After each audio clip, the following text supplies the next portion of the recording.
I watched Indiana State and Iowa. Caitlin Clark play about. What happens when one of the greatest basketball legends of all time watches the most talent? Young player in the WNBA get targeted by questionable tactics? You're about to find out. Because Larry Bird's explosive comments about Marina Mabrey's actions against Caitlin Clark have absolutely shaken the basketball world to its core. But first, let me ask you this. Have you ever seen a superstar player get targeted the way Caitlin Clark has been in her career?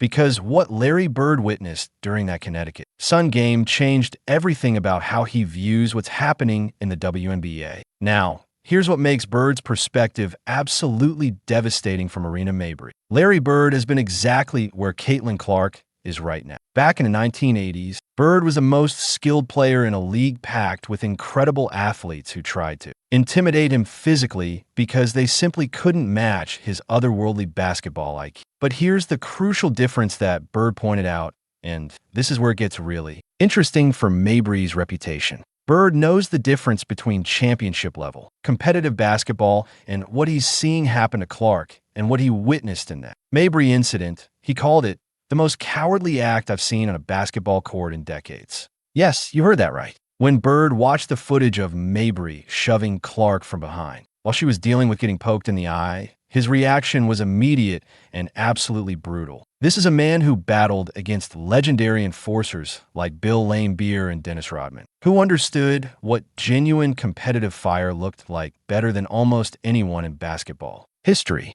Yet even he could see that what Mabrey did crossed every single line of sportsmanship and competitive integrity. But wait until you hear what Bird said about the timing of that shove. This is where his analysis becomes absolutely devastating for Mabrey. Before we continue, kindly like and subscribe to the channel if you haven't done so already. Now back to the story. The basketball legend pointed out something that many fans have been thinking, but nobody with his incredible credibility has dared to say out loud. There's a massive difference between playing championship-level defense and taking cheap shots at a player when they're completely vulnerable and not looking.